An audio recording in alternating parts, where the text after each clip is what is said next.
So we're supposed to be doing a show, right? Oh shit! Is that what we're supposed to be doing?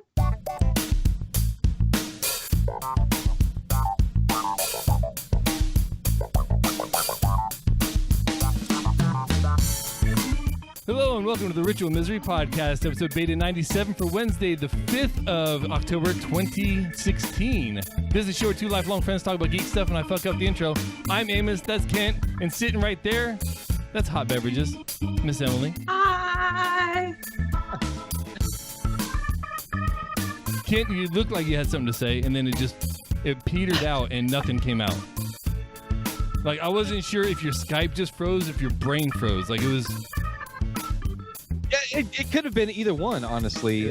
In that case, I think it was my brain freezing. Actually, I was considering going into mime, and I figured I'd just start practicing now. Yeah? Well, I mean, it's going to be a very interesting episode. You tell us how that goes at the end of the show. Emily, how have you been? I've been doing pretty well. Just, staying up. You totally lied. It's the 6th of October right now for me. Oh. Well, that's not the only thing that was lied about in the intro. I'll let the really astute listeners catch on to what the mistake was. Man, this week has been one of those weeks where, so my weekend was basically lazy. Like, I didn't get anything done Saturday or Sunday, and it's the first time in forever that I just haven't had an agenda, and everything that was on my agenda just got wiped clean on like Thursday, and I said screw it. So Saturday and Sunday were just I didn't even have time to watch the movie The Red Box that I rented. Because I was too busy being lazy. Yeah, well, sometimes those are the best weekends. Yeah, it wasn't bad. Like, I recommend it. Like, obviously not every weekend. Right on. But not bad. No, I can understand that. Like, this past weekend was like the first weekend where I was able to just sleep in and not have to worry about anything. So those are few and far in between. So you got to take advantage of them. Yeah. Well, I finally did my Cat 6 routing project. Oh, yeah. Yeah, I had to get up in the attic, in the fucking 1,000-degree attic that I've got. It's like the middle of fall and it's still 1,000 degrees in your attic. I love that part. Well, it was the hottest day that we've had in a while. It was 85 degrees, which means your attic is going to be 1,000. So it's like a factor of whatever. I don't know. I can't math. So I found out something this weekend. This is apparently supposed to be like a 10-year high for solar activity. So the fact that I still have yet to catch a good aurora borealis, like the good wavy shit, the river that they call it, it like depresses me even more. This year's my best chance, and I'm halfway through the season and haven't seen shit yet. So I thought those were more prevalent in the wintertime. They are, but it's winter to me. Oh, just wait. Yeah, just wait.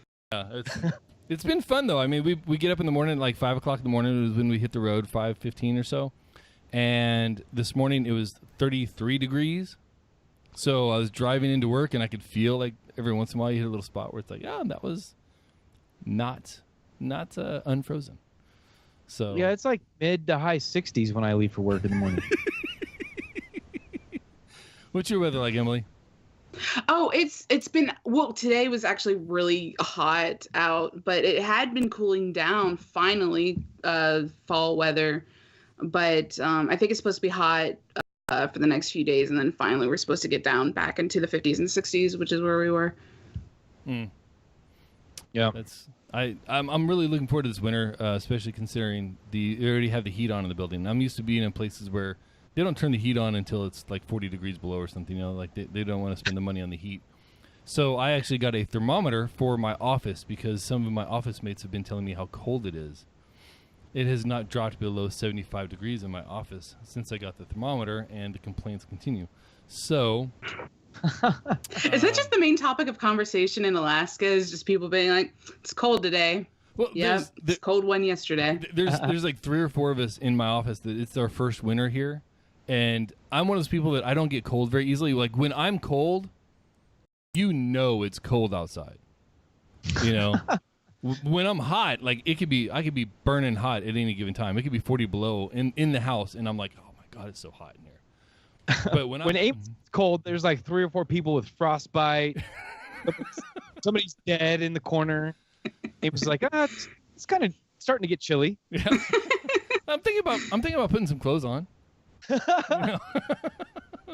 People are missing feet, and I'm just like, yeah, it's okay.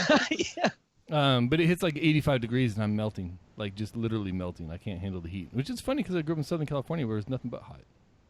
Yeah. Yeah, it's like Superman growing up on Krypton, right? I failed to see the connection, but okay. Well, Superman grew up on Krypton. Well, was born on Krypton, and now the kryptonite from Krypton is his weakness. I see what you did there. Yeah, that's a little insensitive. Superman grew up on Krypton. I don't know if you know this, but like his entire planet died. Way to be sensitive to the death of all Kryptonians. You know, there's something about fictional characters that just relegate them to I don't care about their feelings. I'm weird. Like I have a hard time accepting the feelings of real life living humans. I'm not going to be overly. What about clowns? Are you sensitive to clowns? Oh my God. Emily, what about you? Do you like clowns? Do clown lives matter? I don't particularly like clowns, although I just heard about the clowns attacking people thing, which I guess is like a nationwide threat or trend. Apparently, there were some clowns like a town over going through one of the parks with a machete and got the police called on them, but they didn't get caught. Oh, so this is like in your area? No, it's like a nationwide thing, apparently. Oh. It's just like people, I think there was a school a couple counties down in Kentucky that got like some clowns called in like a threat to the school, and they had to close down the school for like a little bit. So, I don't know what the deal is. Emily, are you the clown? Are we live on the internet? Because I don't want to like incriminate myself. We are. If the FBI shows up on show, you know what it'll do for our ratings? Go ahead. Are you come on, man? Don't like SWAT. We'll have like 3 more visitors on our site than we have had before, which is like we'll double our audience. That's like triple viewership. Yeah, that's like skywriting. My God, there are people in chat realm talking about the show right now that have never seen the show, so it's okay. Like, well, if I need to be arrested for that to happen, I will gladly make the sacrifice. See, we need more fans like that. Exactly, that's dedication. Yeah, why can't our fans be as cool as our guests? I don't understand. So that's that, and then we're going to talk about some other stuff because clowns. So. The thing with clowns, it was brought up in conversation. Why do people find clowns scary? Is that are you asking me? Well, that's the question that was asked of me, and I'd be interested to hear your answer. I think it's because it's a person, right? But they're not representing themselves as themselves. It's someone in disguise, which is already off-putting. But then they have makeup on that like basically freezes an emotion on their face, whether it's super happy or scary or whatever it is, but it's a frozen emotion, and that is the most unnatural, unnerving thing. I don't know. I think that's what it is. That's from what I understand, that's exactly what it is. You have one of 2 reactions typically around clowns. Either they make you smile and laugh because of the same reason. Or they'll make you scared. They'll strike up a nerve on you. And really, it's just a matter of how your brain takes the input of the distorted face, the cartoony figure in front of you. It's a human, but it's off enough with the big red nose and the makeup and everything else. It's off enough to strike that up like, that's not right. So your natural reaction is to either laugh or fear it. So kind of like an uncanny valley thing? Yeah. So... I don't think I've seen a clown in person before, like been to a party with a clown, so I don't actually have, I don't know how I feel about them. I'm kind of just neutral. I'm like, just, I guess, live and let live. I enjoy circuses because there's clowns there, and there's the chance the clowns are going to get trampled. Oh, shit. Wow, that took a turn. Damn. So there you go. Ken, are you still playing Pokemon Go? Kind of off and on. When I went to Kentucky a couple of weeks back, I was playing there because there were new Pokemon that I'd never captured before. Right. So I was playing there. Every now and then I'll open the app and just kind of, play with it or whatever, but not on a regular everyday basis, no. Yeah. Emily? I mean, I know all the cool kids aren't playing it still, but I have this obsession where I have to catch this huge army of Jigglypuff, because Jigglypuff is indisputably the best Pokemon out of all the Pokemon. Like, there's no argument there. She just is. Currently, I'm at 27 Jigglypuff. And every morning before work, we'll take 5 minutes to do Pokemon. And so let me get this straight. Let me get this right. The plural of Jigglypuff is Jigglypuff, so it's like deer. Well, I guess there's no official thing. See, I didn't grow up with Pokemon. I didn't have a lot of friends as a kid, and didn't really know about Pokemon until I was in 8th or 9th grade, when someone found a Game Boy Color in the alleyway at our school, because the band room, I was in band, was by this alleyway, and this guy named Andy Steckel, shout out to a guy I knew over a decade ago, found this Game Boy Color and was like, oh, Pokemon. And I'm like, what the heck's that? And apparently everyone when I was 12 was obsessed with it, and I just missed it. And at this point I'm 14. And he's like, oh, Pokemon, it's this game. It's so fun. And he caught the Psyduck, and he's like, see, this is a Psyduck. I'm going to name it Emily. And I'm like, oh, that's awesome. And then I didn't realize that Psyduck is the worst Pokemon out of all of them. He's got that weird duck face. And I'm like, oh, I thought he was being nice, but he named me after the worst Pokemon. He was taking selfies then. Oh. Amos, how did you discover Pokemon? Do you remember first hearing about Pokemon? Because I remember finding out about Pokemon. The first thing that I had knowledge of Pokemon, my first memory of Pokemon, was when we were in Okinawa, and they had the Game Boy Colors. It was the special one. They're different color Game Boys. You know what I mean? Oh, right. I forget which ones they were, but. And when the BX started selling those, when we were at Kadena, the BX started selling those, and they started selling all the Pokemon yellow, blue, red, gold, whatever, blah, blah, blah, blah, blah. And also the entire shelf that used to be Gran Turismo and stuff was all just different colors of Pokemon boxes. And I was like, what the hell? Why do you need 43 different kinds of the same game? This is the dumbest shit ever. And it kind of just maintained that status in my mind, all through my young Ashley is obsessed with him. She loves Pokemon, and I just kind of suffered through this is retarded. This is dumb. This is not something I'm interested in any way. And then Pokemon Go came out, and I was like, I gotta get him.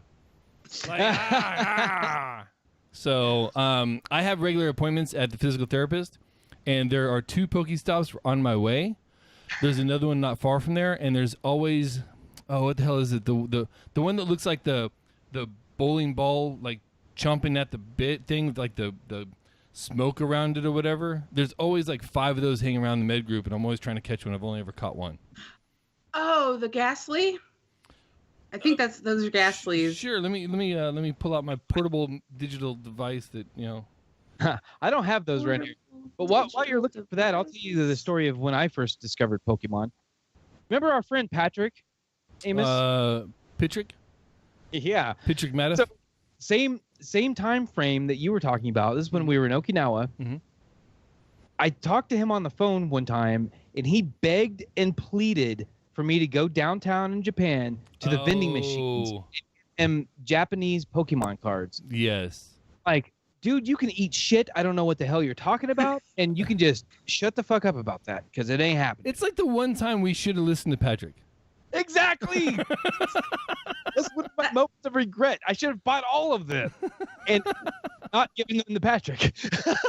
It started out as a trading card game, didn't it? Yeah. And then it moved to video games. I think it was. Yeah. I think it was actually a video game first. Yep, Ghastly.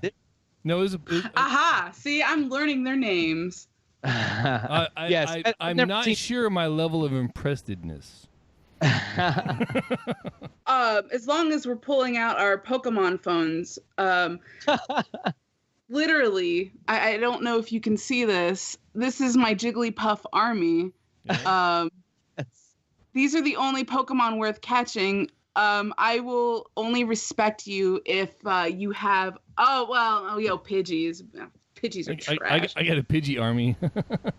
Trash monster Pidgey. Those are only good for candy and leveling up with the lucky egg trick. Copyright me. No one else knows about it. Emily, I'm a little upset with you for hoarding all of the Jigglypuffs because when I was up there visiting with you, I was there for basically 24 hours and I did not catch a single Jigglypuff. Well, Jigglypuff, it's weird because the first 2 weeks, the only reason I got this Pokemon Go game to begin with when it started back in July was I was like, okay, Pokemon's trash. I don't know anything about it. I didn't grow up with it. Only exposure I had to it was Smash Brothers. For 2 weeks, I was like, I am only playing this game until I get a Jigglypuff. And so I searched for 2 weeks, played this game pretty hardcore, trying to find a Jigglypuff, could not find one. I went out, I visited my mother, and we were going to go out to lunch one day.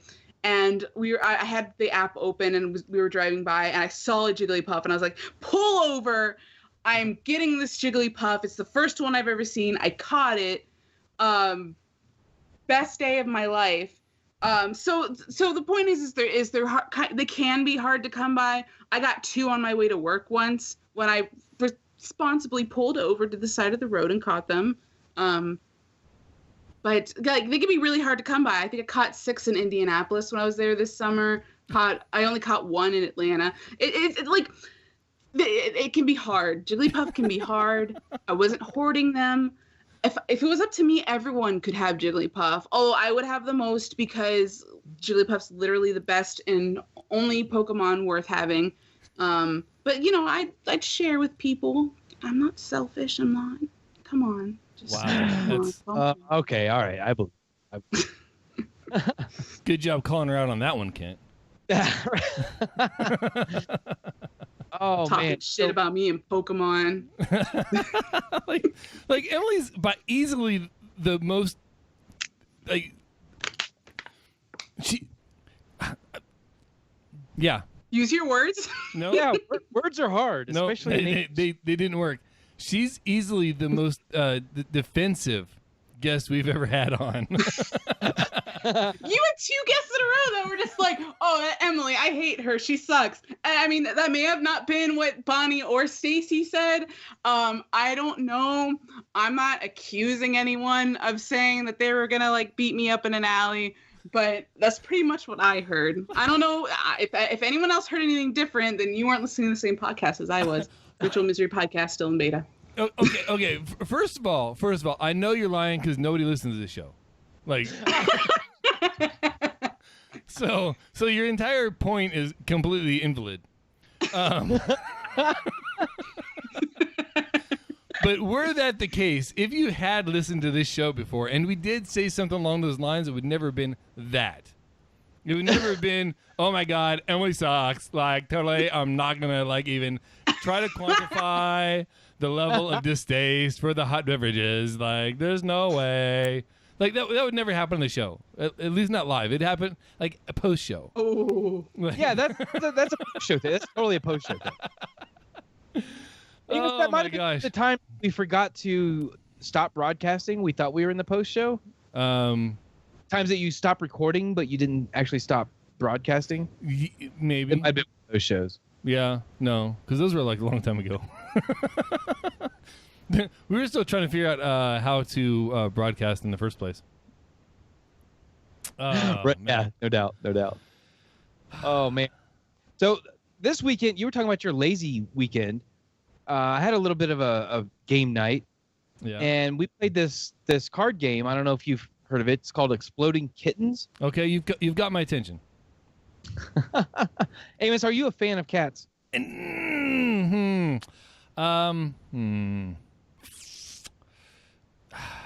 Look, I'm running out of my PC ways of saying things, so I'm just gonna go with no. Oh man, I don't think we can be friends. Look, I wouldn't mind cats so much if they didn't make me all puffy-eyed and throat-closed and Amos runny-nosed. Jigglypuff. Yeah. That's just an excuse. I mean, I'm sorry, Ken. I know you're trying to tell us about exploding kittens, but Momo is literally the best cat ever, and I'm just gonna have to show you like this picture of her being like literally adorable, and by that picture I mean it's the first one I was able to pull up. Oh wait, camera. I don't know how cameras work. See, look. How could you not find that to be adorable? Looks like chaos. Your chaos. No, chaos is the name of our cat from my first marriage. Oh, like I thought you were I don't know why you come on the show with so much angst and Your hatred. face is chaos. Yeah. Ken, we've never been attacked on our own show before. Like, this is new. Oh, That's no, what I do. I make friends, and then I'm like, hey, why would you be friends with me? You're obviously a terrible person. And then I attack them, and that's how I keep so many friends. And this explains why you were 2 years late to the Pokemon. I was friends. All my friends, just quiet. Shut up. Exploding kittens. Exploding Ken, kittens. tell us about blowing up cats. Oh man, have either of you played this game? No, but you have my attention. Yeah, it's super cool. It's a game that's super easy to learn. It'll probably take you like 2 rounds of playing it, which each round takes like no time, like 30 seconds or something. Yeah. About 2 rounds in, you'll have the game down pat. By the third round, you'll have your strategy already figured out. Is this a mainstream game, or is this like something local, or? Well, it actually began as a Kickstarter. Like I have to ask because I don't see. Oh, I guess there is a link. Oh. Yeah, I put a link in the show notes. Stupid. I should totally like click on the link. Yeah, it started as a Kickstarter a few years ago, and it's in stores now. Like it's pretty mainstream now. Okay. But it's super fun. It's a great party game. Someone who doesn't like cats, I think you would get a kick out of this because it's there's kittens exploding. But at the same time, though, this isn't a I hate cats game completely.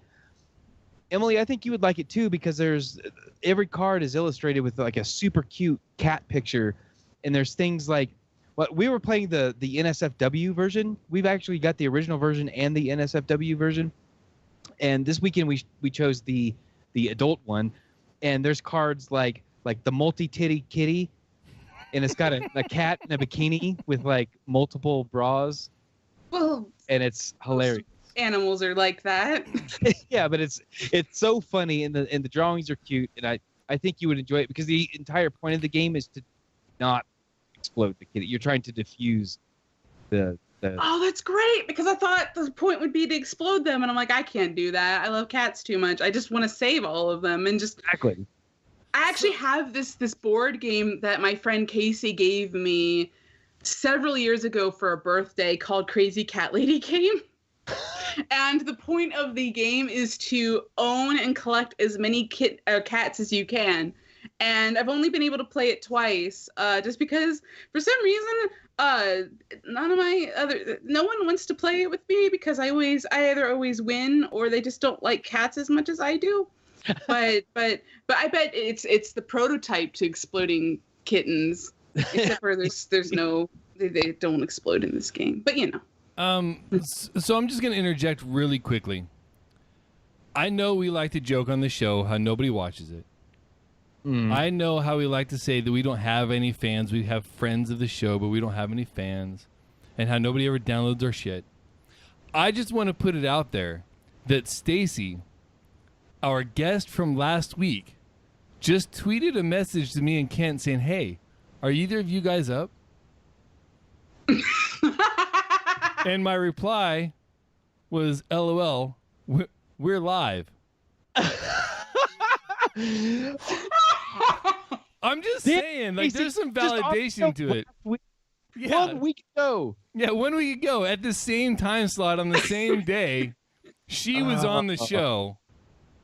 So take that for what you will. My rivalry with her is the main reason I think I was invited on, because that's Stacy. Okay, well, let me tell you what I hate about Stacy is that she is so freaking cool, and she is like infinitely cooler than me, and I will never be as cool as Stacy. Also, she owes me a chocolate milk. Now this is important. I'm derailing the show for this. With interest. I went to Dragon Con against my better judgment because I have a thing against crowds where it's just debilitating, and it's just anyway. But I went to Dragon Con, and she's like, "Oh, I left something in your hotel room. I need your key. My name's Stacy. I'm so cool," because she's really cool. I really like Stacy. But anyway, she's like, "I need your key," and I'm like, "Yeah, sure. You just need to return it to me." You know what she didn't do? She didn't return my key. She left it in the room. I didn't have a key back to the hotel. I had to rely on Waffleophagus later to get into the hotel room. And so I told her, I'm like, Stacy, you effed up. You effed up. You owe me a chocolate milk. And she's like, yeah, I'll totally get you one. You know what she didn't get me? A chocolate milk. And so that's she's gonna get a beat up if she doesn't give me a chocolate milk next time I see her. Calling you out, Stacy. She's gonna have to respond later. We tried to get her on the show, but she is computer incapable at the moment. So ooh, nice wording. At least so she says. She's scared, so she is. Yeah, she knows I'm gonna beat her up if she doesn't send me that chocolate milk. I think interest has it up to last time it was a half gallon. I'm gonna say we're up to a gallon now. She better pay back soon, or she's gonna owe me like a whole cow. A chocolate cow. Yes, yeah. They make those. Well, yeah, those they have them in Indiana. Like we saw the commercial. Oh my God. Okay, Kent. So anything else more about exploding kittens, or would you like to move on to zombie dice? There's gonna be a link to exploding kittens in the show notes. Check it out. Super fun. Zombie dice is another game. We played that game next. Have you played zombie dice? Well, of course not, because I refuse to play anything that you tell me about before you tell me about it. See, this game. Okay, have you ever played Farkle? Sounds familiar. It's a Farkle. It's a push your luck kind of game with dice. You roll dice, and you need to get a certain number of points to get on the board, and then you can try your luck and roll again. Or you can, if you roll a certain thing, then your turn's over and you don't get any of your points. But you can either take your points and run, or try again to get more points, or you risk losing all your points. Well, Zombie Dice is a game just like that. Super fun. This is my favorite game to play when you've got 10 minutes and you want to play a game. You can get in probably 3 rounds of Zombie Dice. Wow. It is super fun, and it's really fast paced. Now, if you've got like 4 or 5 people playing, it's going to take a little longer. You can go 3 times in the matter of 10 minutes. That's like sex. That's maybe when I was a teenager or 20-year-old. Not so much the case these days. Now it takes 10 minutes just to get the motor running. We used to play Zombie Dice a lot in lines for PAX shows, for panels. It's very, very popular because of how quick it goes, and it's very you just grab the dice, throw it. Hopefully you don't get a red die. You get all the green ones, eat all the brains, don't get shot. Yep, exactly. It's super fun. Check it out. There's going to be a link to that, too. Two of my favorite party games of all time, Exploding Kittens and Zombie Dice. Very cool. Very cool. You know what one of my favorite games of all time is? Putting... pool? I was going to guess pocket pool. No. That's occupational hazard. It's not a game. Okay. I would argue that it's both. Oh, well, okay. I can see that. All right. No, one of my favorite games is... Let's see which firmware fits on your router. not a fun game. No, not so much. So that's pretty much what I did this weekend or last couple of days was try to get OpenWRT on the new router that I bought so that I could put some monitoring software on it and keep track of who's using how much internet because holy shit, they're using a lot of internet in this house. I say as I stream live on diamondclub.tv. Do you guys have a bandwidth cap up there? We do. It's a 1 gigabyte bandwidth cap. Wait, you 1 gig? Wait, that's not possible. Okay, you're funning. No, seriously, it's 1 gig. We have gigabit internet and not 1 gig. Sorry, 1 terabyte. A terabyte. Yeah, that makes a lot more sense. Yeah. I was like, dude, your internet bill must be $17,000 a month. Well, I try. So that's why I'm so broke.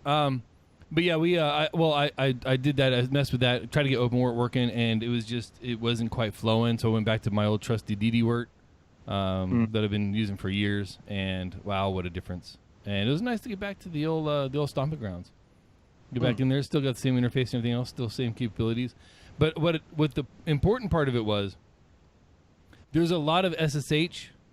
And there's a lot of telnetting and everything else into the router to get to the backside on the graphical, interface. Not the graphical, the text interface. And holy crap, man! Relearning some of those commands and learning some new ones for the first time, and just diving into that world.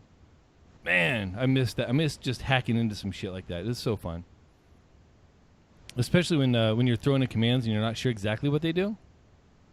So you're just kind of typing and praying. Oh God, that just sounds scarily awful or awfully scary. Probably both. It was fun. It was fun, and I really enjoyed it. So that's kind of my geeky thing of the week. All right. I don't know anything about coding, so. Yeah, better you than me. I would have fucked that all up.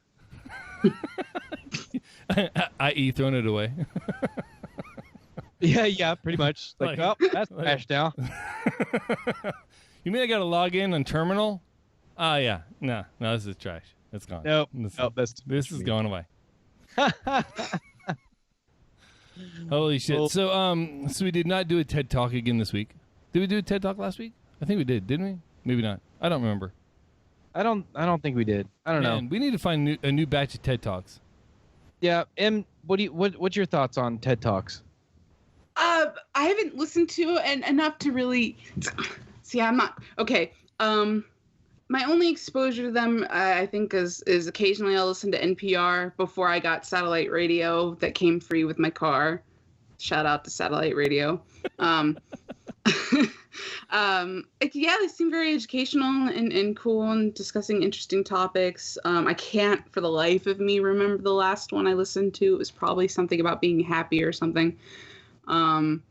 But I think they're a good resource for some good old learning. But I am very ignorant on the entire topic because I'm not cool.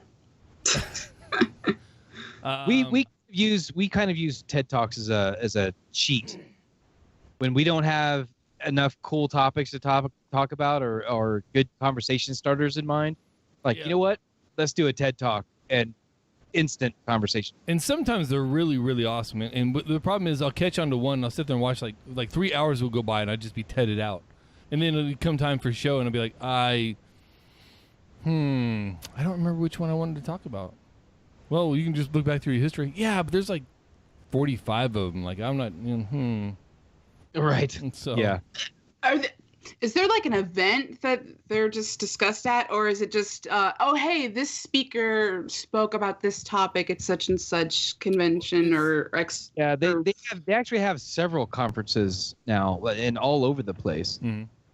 And it's the actual TED Talks, not the TEDx's. Well, I mean, all of them are invite only, but the actual TED Talks are very carefully practiced events, and you find people that will want to do TED Talks, but they either can't cut the mustard, or they have to put a lot of effort into it to really make it the presentation that it is.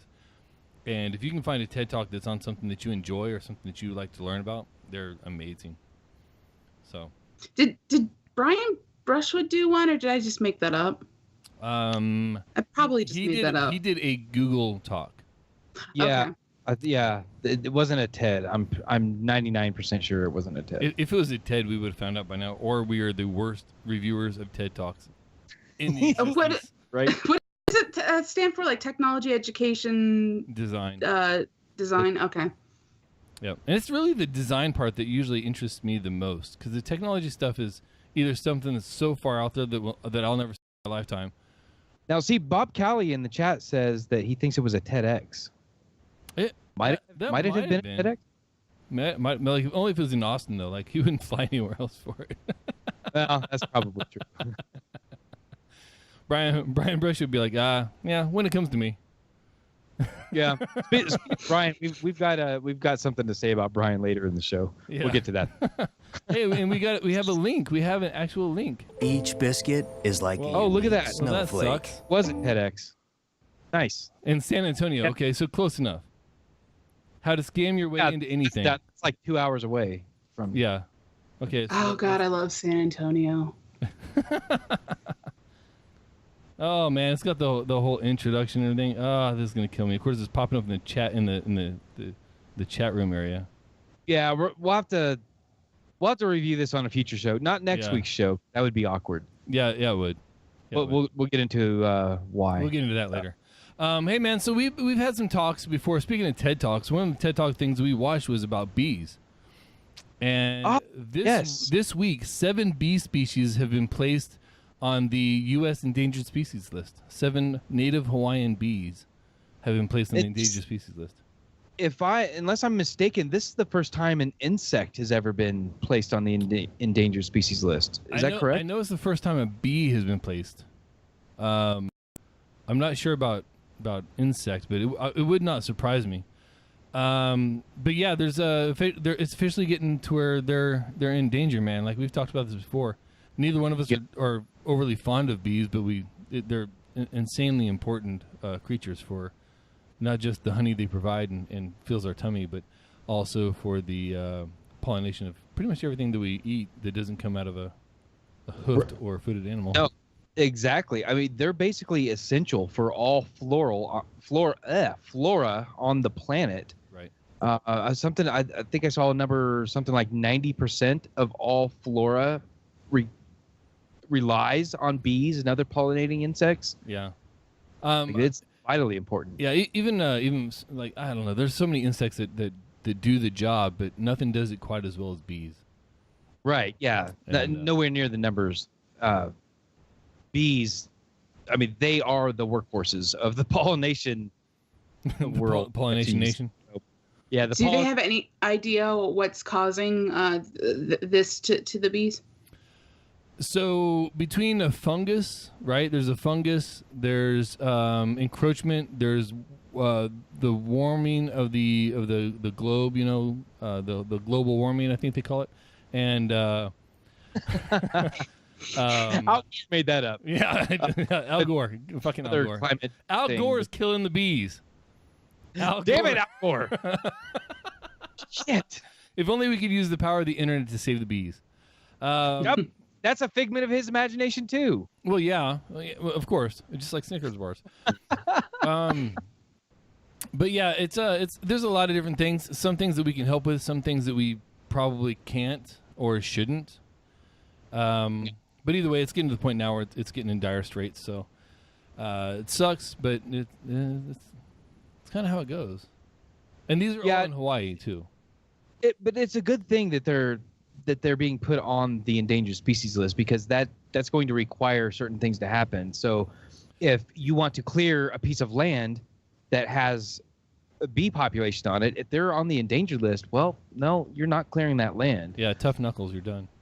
Right. So that's a really good thing to protect the species. Yeah. I mean, look what it did for the praying mantis. So there's a few things we need to cover, dude, before we wrap this show up. Yeah. Yeah. One of them is geekandgamergear.com. That's one of my favorite sites to shop on, dude. Yeah? Emily, have you ever been to geekandgamergear.com? I haven't. Yeah? You need to check that out. I know you like geeky, nerdy little like trinkets and clothing items and things like that. You really got to check it out. They've got really great prices on there. There's all sorts of nerdy stuff. There's Pokemon stuff. There's Zelda stuff. I'm just looking at the main page. Like it's absolutely. And if you use the code Ritual Misery at checkout, you will get 10% off your first order. So wait, they have a Mother 3 English translation cart? Yeah. No, sorry. Mother 3 is one of my favorite games. So you need to go to geekandgamergear.com. That's geek, the letter N, gamergear.com. Cruise on over there, use the code Ritual Misery at checkout, save 10% off your first order, and help us out a little bit in the process. Oh, that's where you were supposed to kick up, Kent. That's where you're supposed to take the show to the... I'm sorry, I was typing in chat realm. And just as you ended it, I looked up and was like, oh, okay. Stop engaging with the audience. Like there's an audience, right?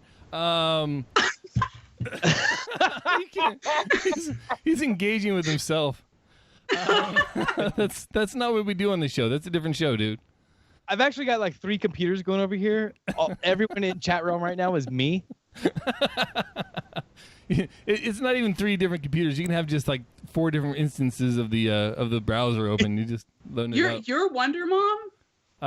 And you're Bob Callie, because I'm pretty sure I met Bob Callie. And okay. Oh man, you've heard of throwing your voice, right? Well, I throw my chat. He throws his chat voice. Yeah, exactly. And that's funny because voice is a thing in chat room. But anyway, I do love it when you catch on quick. Oh God, I'm gonna start looking into that mime career again. Best podcasting move ever. Hey man, so I did a project this like a while ago, and it's finally out. We can finally talk about it, man. My secret project. Yes. Tell the world, because not enough people have downloaded and listened to it yet. I downloaded and listened to it. And what did you think, Emily? I really liked it, especially since you were asking him about. We're talking about Dismantled, correct? Yes. Okay. Yes, Dismantled. And you're not some other secret project that I'm just like, I'm going on about Dismantled. And you're like, no. I built like a death laser. What are you talking about? Dismantled is Amos's new podcast where he interviews someone for a series of interviews, and his first subject is Justin Robert Young. And that's what we're discussing right now, for those that were not in. But I found it really interesting because, like on his own podcast, there's, it's comedy journalism, politics, etc. This is something I personally wanted to ask him about, but I'm just bad at conversations in general.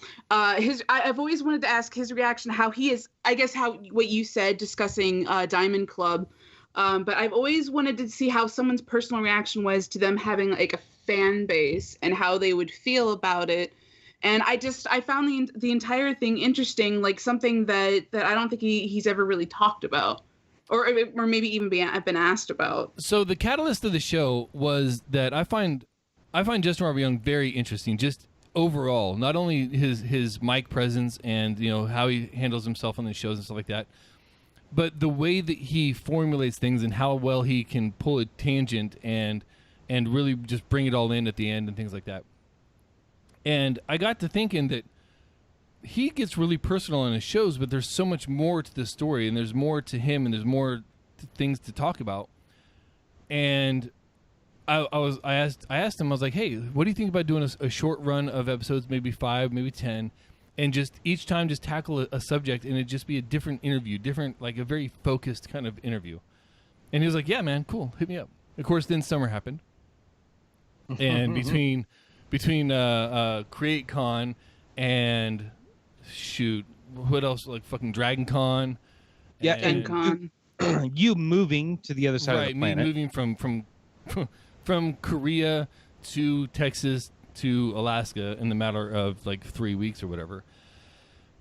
It almost didn't happen. Like it kind of almost like just lost steam and just went away. And finally I emailed him. I was like, hey man, let's do this. And he got on, and he didn't have any idea what it was about, what the interview was about in any way. He didn't have any forewarning.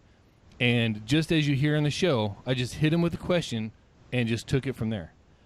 And I'd really like to keep this going with other podcasters. I've got a couple more episodes with Justin Robert Young to record and to get moving out. But at the end of that show, when we were talking about after the recording, he was like, "Hey man, take it and run with it. Don't make it just about me. Like you did pretty good, so just take it and go and make it a thing." So they got me thinking, well, who else would I do? Who else would I ask? And then I started thinking, man, there's so many other great podcasters, and that's just podcasting. And if I can create an interview show where it's just singular or pretty focused topics, and just ask the questions that other people don't ask, and get the answers that other people don't get, hey, more power to me. So this is the first installment of Justin Robert Young. Yep. And the lead question is, what do you think about Diamond Club? And it just kind of goes from there. Yep. So. Dude, it was so good. That's a question that nobody, I'm sure nobody has ever asked them that question, at least not in a public forum. I loved that show. I listened to it when you, right after you recorded it. I listened to it in the raw format.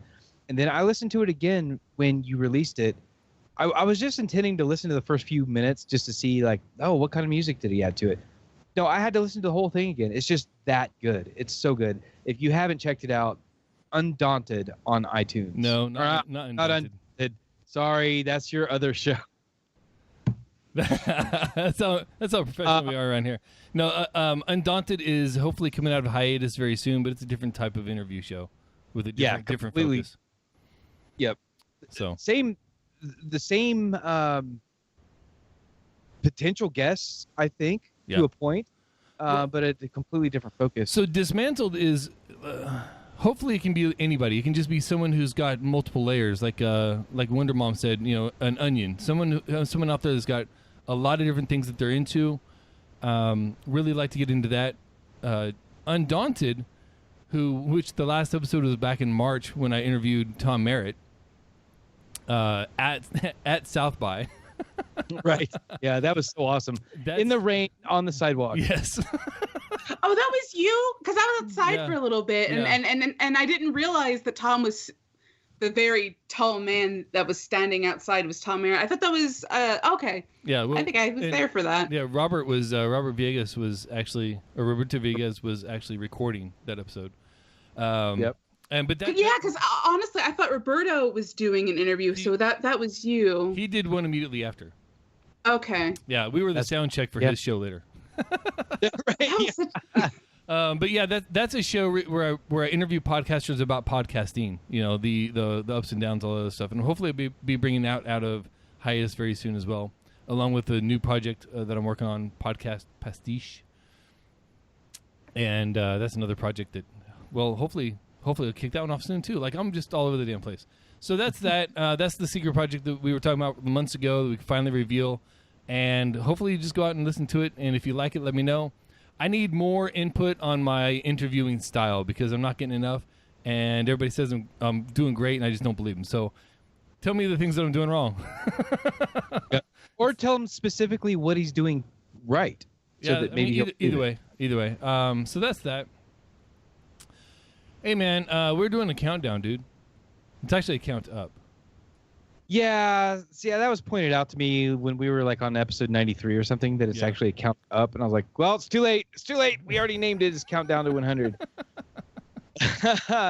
This is episode 97. We're almost there, man. Yeah. So what's next? What number's coming up next? Would be episode 98. 98. So yeah, that sounds. I don't believe you. Yeah, that's.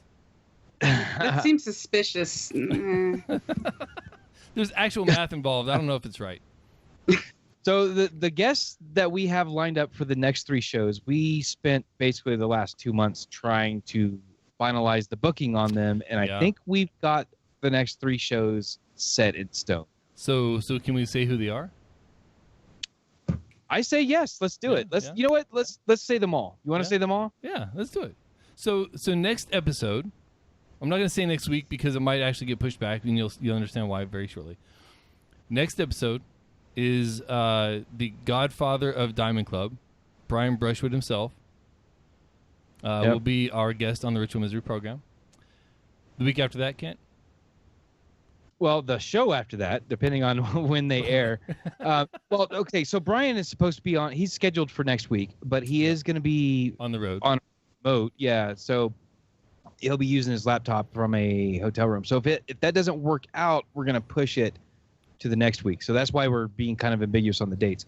But that's episode 98. Episode 99 is the aforementioned Justin Robert Young. Freshly returning from the UK. Yep. So you'll get him in the heat of political season, probably before the election, right? Oh yeah, that'll. It should be. Yeah, about 2 weeks. 2 or 3 weeks, depending on when it falls in. Yeah. Yeah. The big episode 100 is really cool because we're having 2 guests on, and both of them have been huge influences on us as podcasters. And in fact, the show that they host together was really the show that the final catalyst. It was like the last of the fuel that made us decide we had to do this show. Right. Yeah. And those 2 people are who, Amos? They are the co-hosts of the Frog Pants Network's show, Current Geek. They have 20, well, I don't say 20, probably 15 years of podcasting experience between them. And at least, I would say. And well, yeah, because I mean, one's been podcasting for 10 years, and the other one's very close to it, if not at 10 years, so probably 20 years. Yeah, 15 to 20 years of experience between them. Man, it's amazing. And both of them are podcasting idols of ours and journalism idols, really. I mean, creative idols. They're really just awesome, and we love almost everything that they do. I don't say everything because And for those who haven't figured it out yet, it's Tom Merritt and Scott Johnson are going to both be on episode 100, and that show is set in stone on the calendar. That is November 2nd. Yes, and we cannot wait. Yeah, that's gonna be awesome. That is a Wednesday. Never mind. It is. It is the Wednesday before the election. Yes. So we get 100 out of the way before the world ends. Yes. Before we commence the mass suicide that is the presidential results, regardless of how it goes. But yeah, man, we are super looking forward to that. It's gonna be amazing. However, dude, we've got something. I mean, it's just awful. It's absolutely awful. Yeah. Yeah. All this talk about future guests, and we haven't asked our current guest, where can people find more hot beverages? Well, there's this little coffee chain called Starbucks. They don't just tie themselves to hot beverages. Like, you can get coffee. Hot chocolate's my personal favorite because I don't really like coffee. You can get teas. Don't really like teas, but they do have frozen beverages if that's more your thing. Yeah. I mean, like, they sell hot chocolate at like pretty much everywhere. Like McDonald's and stuff. You can go to Teavana, get your hot teas there. What if they're looking for a very specific type of hot beverages? Oh, okay. I get it now. That's me. I am Hot Beverages on Twitter. I've been Hot Beverages online since 1999. So if I'm not under the name Hot Beverages, then it's not me. So so I'm Hot Beverages on Twitter, and if you're interested in seeing a bunch of pictures of my cat Momo, I'm Hot Beverages on Snapchat too. And there we go. So yeah, go ahead and follow. And if you go to any kind of Diamond Club event at all, like there's a good chance you're gonna run into her, and there's a good chance she's gonna say something awkward that's gonna make you laugh because that's kind of what she does. Just saying how it is. Just busting out the truth. Come to think that I've gone to a lot of Diamond Club meetups this year. Like, I've been like a part of the community since I guess 2011, and I didn't like participate in anything because I'm like shy and anxious, and that's just and very private. But like this year, I went to PAX South. I saw you guys at South by Southwest, which Ethan Kane, we have a rivalry there. Not going to go into it. I guess I went You can to have the seat. No, you have the Dragon seat. No, Con. you can have the seat. No, you have the seat. Hey, hey. I just wanted to watch the Night Attack show. I was totally willing to give you that space. You were all like, oh, no. Emily wasn't willing to give me this space. She's a jerk. And I'm like, no. That's a quote from a couple podcasts back. Exactly. What you and Bonnie were saying. That's an exact quote. That's just saying that's an exact quote. Okay. All right. Exact quote. You're like, Emily, you jerk, move. And I was like, hey, let me help you move this table so that you have a better setup. Oh, your MacBook's about to fall off the table. Let me get this for you. I'm just saying. I'm not a jerk. Please like me. Amos, where are you at on the internet? At Ethan Kane on the Twitter. It's the only thing I got time for, man. That's it. I'm on Twitter and I'm barely keeping up with that. So that's how that is. Posted a snap the other day. Yeah, that Snapchat thing. I still don't understand it. It's all the cool kids. It's what the cool millennial kids. God, I hate that word. Why did I say? God, that's such a bad word. The Snap thing, because I haven't even looked at that thing yet. I haven't had time. But yeah, Twitter takes up most of my time. At @RM_Del Noche if you want to check me out there.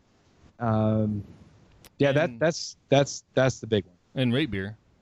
Don't forget your beers. Yeah, I am on Rate Beer. Look up username Del Noche. Just type in Del Noche on everything that's out there. And there's like a 60% chance you're going to find it. Probably. Yeah. Hey, man, there's one more thing we got to do before we close the show out. That's right. Yeah. Tonight we're playing Ritual Liberty. Yes. We were secretly selecting words that were spoken throughout the show. The words might have been answers to questions. They're simply just a word that caught our attention. And here it is, the end of the show. And Mad Lib style, we have plugged these random words into a story, and we are about to read that. Amos, am I reading this one? We were supposed to be taking turns. I think you've read like the last 3 in a row. Do you want me to take this one, or do you want to just? Is this your thing now? I could read it because I would totally try to read it in character and mess it up. See, I think that's why you do it all the time, because I'm just like, yes, that would be so entertaining to me. Please read. Being a Girl Scout is so much fun. Every year we have a big clown sale where every Girl Scout tries to sell the most interesting clouds she can. We've got so many flavors, from brains to mustard. Last summer, my troop and I went on a camp to Krypton where we got to sleep in a Starbucks and we went exploding every day. I was able to earn 4 merit badges while I was there. I earned Mind Badge, the Typing Badge, and even got certified in First Aid and TPS. This year, my troop is trying to raise enough money to Jigglypuff, where we will be able to meet Girl Scouts from all over, even Indianapolis. Even though some people think it's amazing, I think Girl Scout is the best podcast there is. That was fantastic. That was yeah, that's that's one for the books. Emily, what did you think? That was crafted for you. Perfect. Especially, I'm very happy that Jigglypuff made it in there. If there's one thing that I want to spread more of in this world, it is Jigglypuff. More Jigglypuff. The entire story could have just been Jigglypuff. Jigglypuff? Yes. Jigglypuff is so much fun. Every year we Jigglypuff sale, where every Jigglypuff tries to sell the most interesting Jigglypuffs as she can. We've got so many Jigglypuffs, from Jigglypuff to Jigglypuffs. Last summer, my Jigglypuff and I went to my camp in Jigglypuff, where we got to sleep at a Jigglypuff, and we went exploding every Jigglypuff. I was able to earn 4 Jigglypuff badges while I was there. I earned the Mime Badge, the Jigglypuff Badge, and even got certified in First Aid for Jigglypuffs. This year, my Jigglypuff is trying to raise enough Jigglypuff for a trip to Jigglypuff, where we will be able to Jigglypuff Girl Scouts from Jigglypuff, even Indianapolis. Even though some Jigglypuffs think it's amazing, I think Jigglypuffs are the best Jigglypuffs there is. Holy crap. We could have saved ourselves a lot of time and hassle just I know. Just that. It'd been so much easier. Hey, you can follow this show on Twitter at Ritual Misery. Submit ideas at our subreddit, ritualmisery.reddit.com. You can email us, podcast at ritualmisery.com. Call and leave us a voicemail, 567-69-TRMPC. That's 567-698-7672. And, of course, you can find all these links and more ways to support the show at ritualmisery.com. Thank you so much to Kevin MacLeod, who is allowing us to play his royalty-free music. Thank you for listening. For Kent, for Emily, for me, and for you, this has been your Ritual Misery Podcast. See ya.